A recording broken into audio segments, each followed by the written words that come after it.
بیشتر ولاگ بذار، همینجوری پرقدرت ادامه بده. ما هم قول میدیم هر طوری که بتونیم حمایتت کنیم. لطفاً رسپی‌های غذاهای جنوبی رو بیشتر برامون بذار، ولاگ بیشتر بگیر برامون لطفاً. و اینکه بهمون بگو مامان گلت کی برمیگرده. ویدیوهای مشترک با مامانت بذار، خیلی عالی بود. خیلی دوست دارم، میبوسمت عزیزم. دختر گلت هم از طرف ما ببوس. صداش خیلی قشنگ بود، نبود؟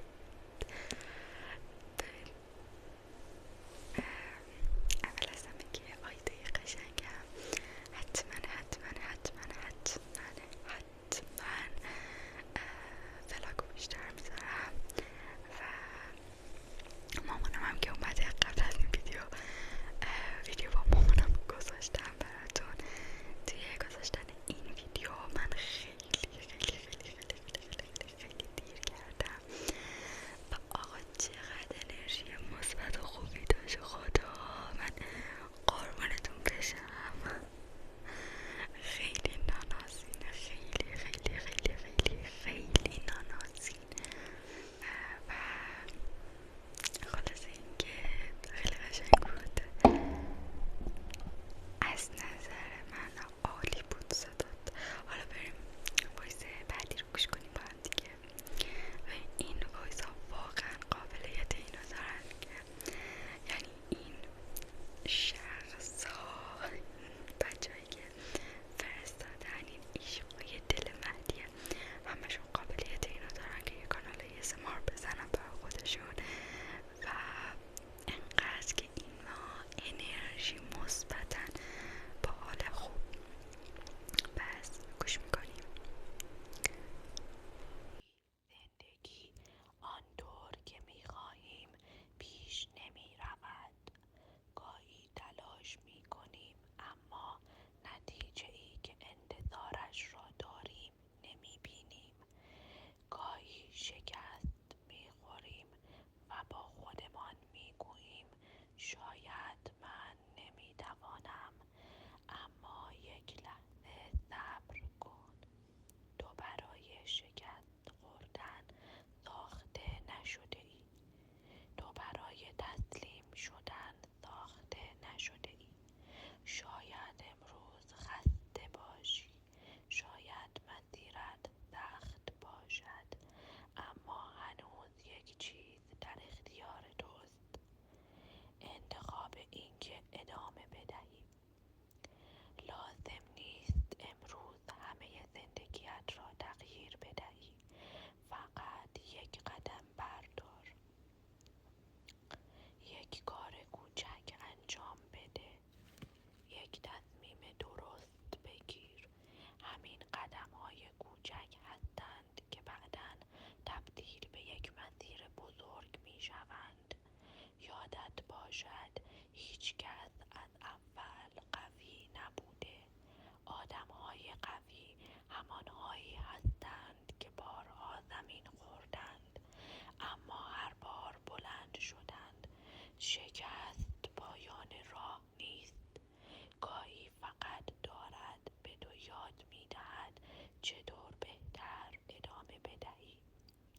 پس اگر امروز کسی به تو گفت نمی توانی، اگر شرایط به تو گفت دیر شده، اگر حتی خودت لحظه‌ای شک کردی، فقط به خودت بگو من هنوز تمام نشدم. من هنوز فرصت دارم. من می توانم دوباره شروع کنم. قرار نیست شبیه دیگران باشی.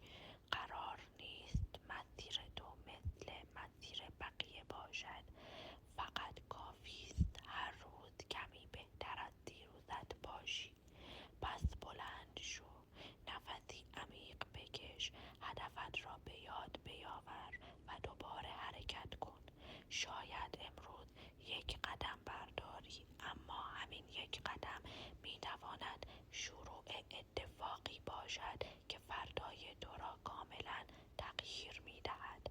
به خودت ایمان داشته باش. ادامه بده.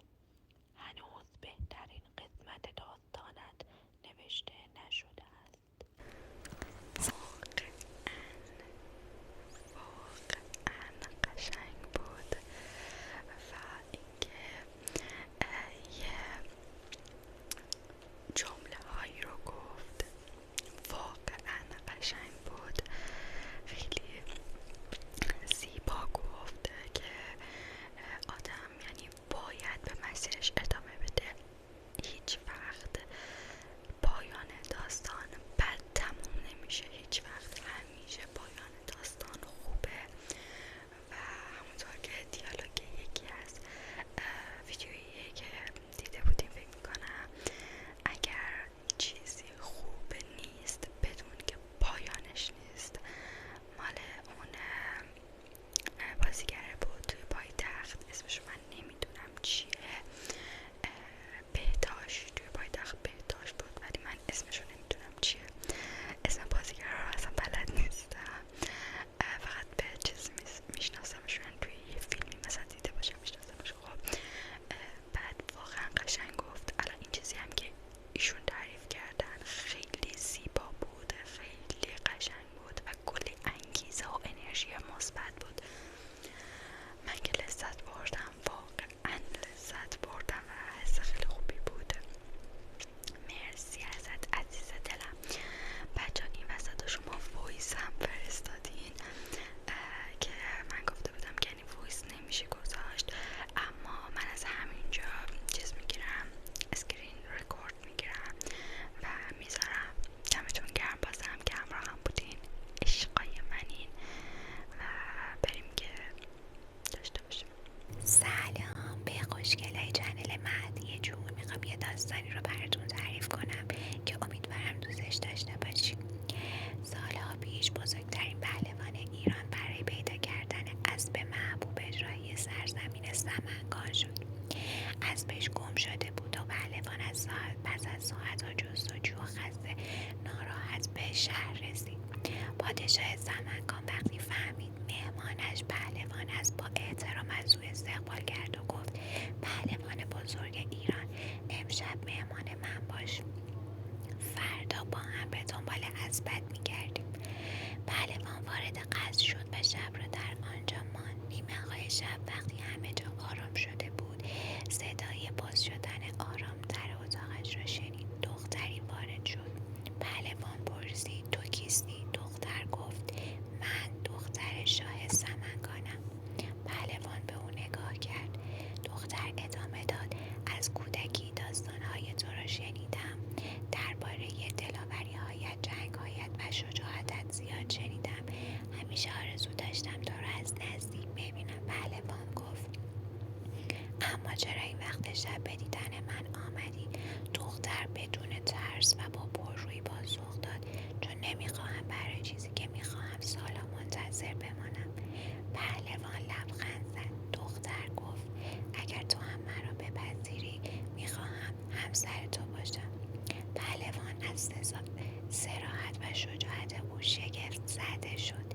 صبح روز بعد ماجرا را با شاه سمنگان در میان گذاشتند و ازدواج آن دو انجام شد. اما پهلوان نمیتوانست مدت زیادی در سمنگان بماند. او باید به ایران برمیگشت. پیش از رفتن دختر را صدا زد و یک بازوبند مخصوص به او داد و گفت اگر روزی فرزندی از من به دنیا آمد این را به او بده.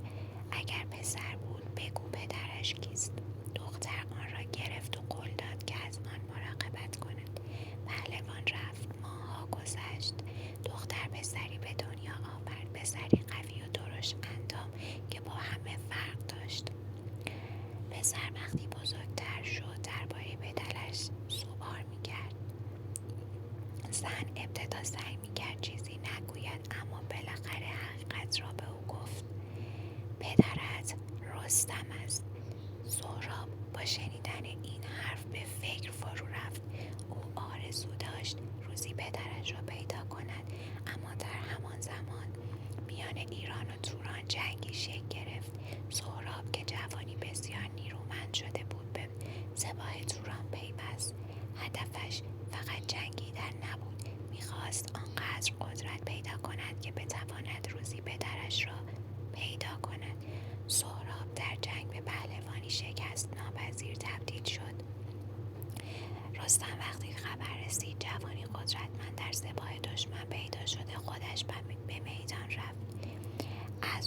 پرسید نامت چیست؟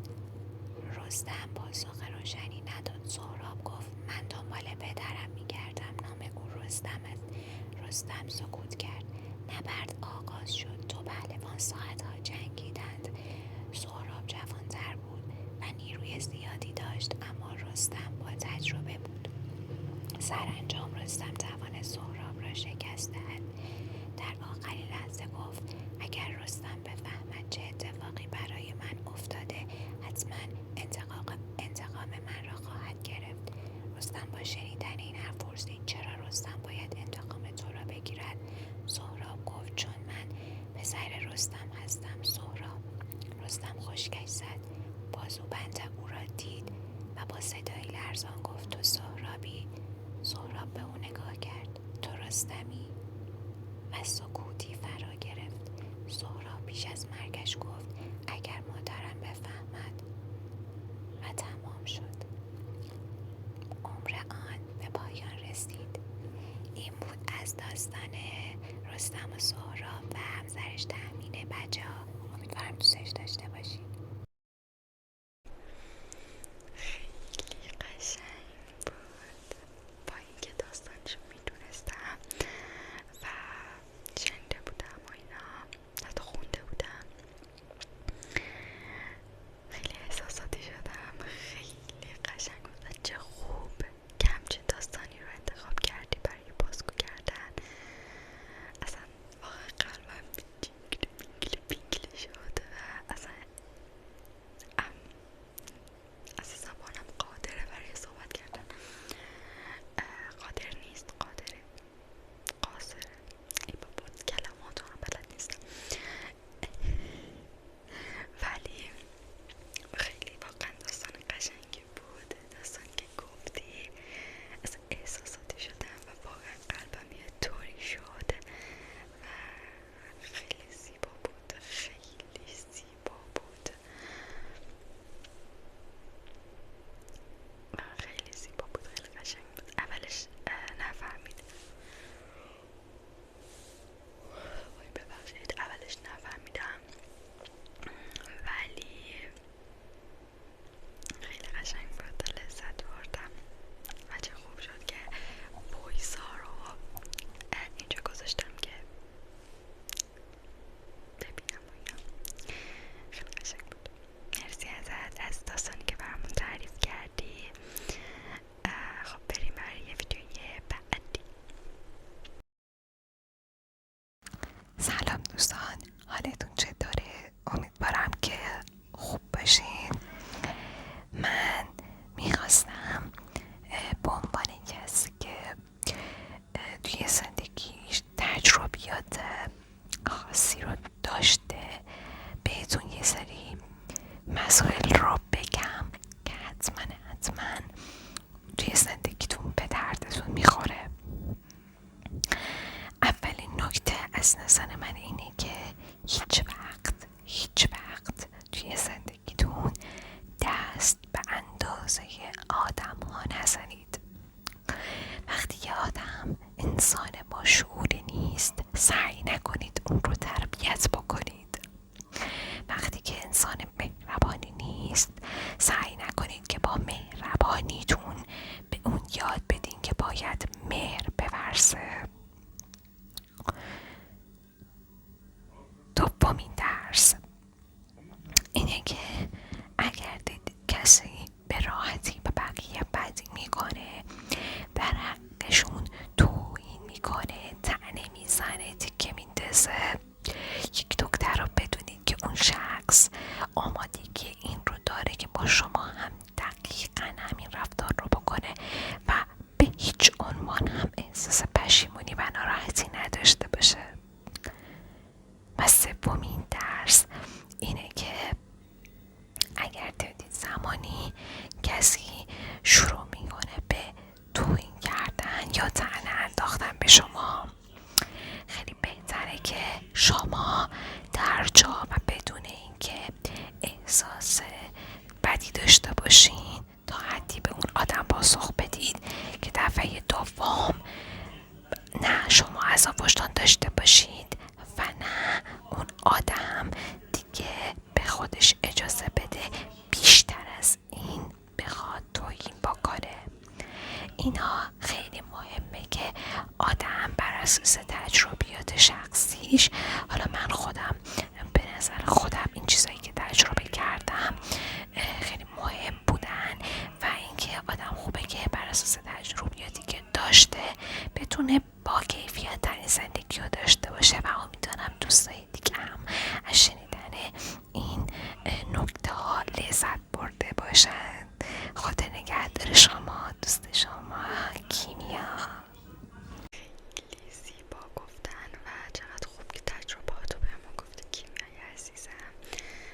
کتابش کاملا رندومه و همینجوری یه صفحه رو باز کردم و این نشونه کتاب خیلی بامزه رو که تازه خریدم گذاشتم روی اون صفحه. بریم که بخونیم.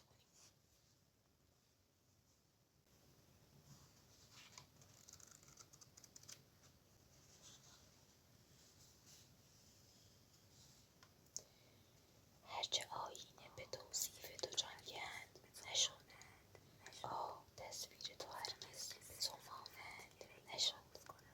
گفتم از قصه زلفت گرهی باز کنم، به پریشانی گیسوی تو سوگند نشد. خاطرات تو دنیای مرا سوزانده، تا فراموش شود یاد تو هرچند نشد. من دهان باز نکردم که نرنجی از من، مثل زخمی که لبش باز به لبخند نشد. دوستان عاقبت از جام نجاتم دادند، بلکه چون پرده مرا هم بفروشند نشد. ممنونم که تا اینجای ویدیو همراهمون بودید. امیدوارم که تونسته باشید تحملش کنید و خدا نگهدار. خیلی قشنگ بود و چقدر این میزش و اینا چقدر مرتب و گوگلی و نانازی بود. خدای من و یه رنگ خیلی آرامش بخش داشت و خیلی گوگلی مگولی بود. عزیزم خیلی زیبا بود، خیلی قشنگ بود و چه خوب که برامون شعر خوند و من که لذت بردم. خیلی قشنگ بود، مخصوصا اون سبک میزش و چیدمانش و وسایلش و اینا خیلی نانازی بود. خدای من که خیلی خوشم اومد. بریم ویدیوی بعدی رو هم خیلی دوست دارم، خیلی قشنگه. بریم ببینیم با هم دیگه. اینو میبینیم، این خشمته، خشم تو، اینی که اندوهته، اندوه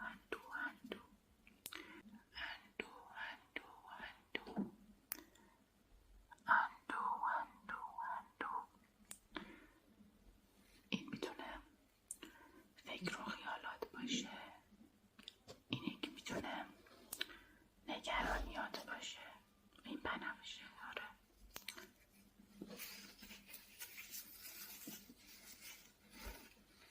من همشون رو واسد امروز بلاک میکنم. همشو بسپر به من، میبینی اینجوری وقتی اینجا چقدر ذهنت شلوغ و در همه، بذارش به عهده من، بذارش به عهده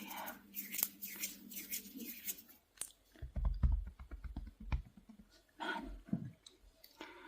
بذار از اینجا شروع کنم. اول میخوای بریم سراغ خشمت. بذار خشمت رو اینطوری بگیرم بکشم بیرون، بکشم بیرون، بکشم بیرون، بکشم بیرون، بکشم بیرون، بکشم بیرون.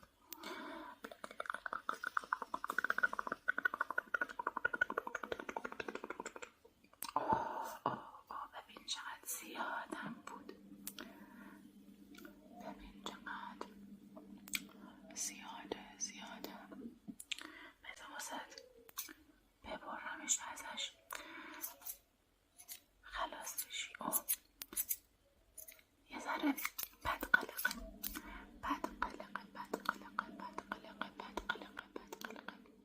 ولی بعد از پسش برمیام. اینو میگیرم اینجوری میگیرم میکشمش اینجوری. دیدی؟ بذار قشنگ تیکش کنیم.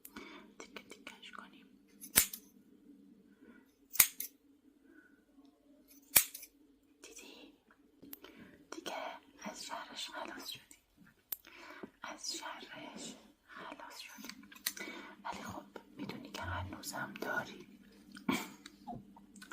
نگران نباش، من همشون اینجوری میگیرم و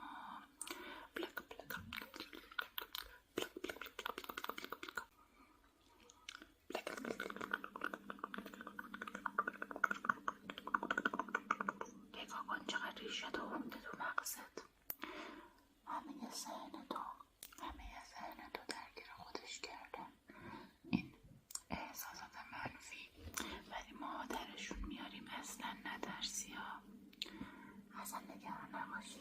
ایناش بابا پلک پلک پلک پلک پلک پلک پلک. یکم جاش موند ولی اشکال نداره.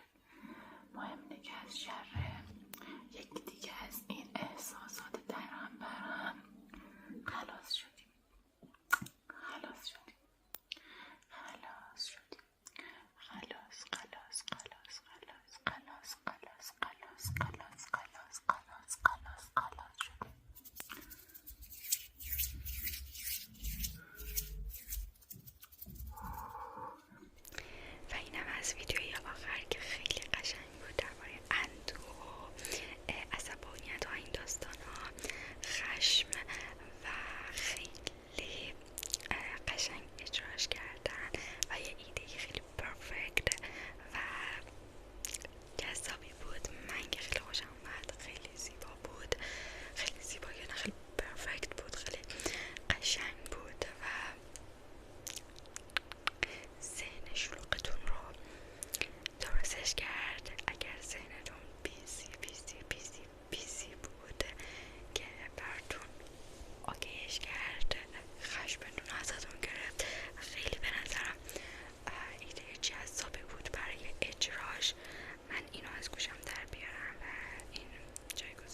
خارج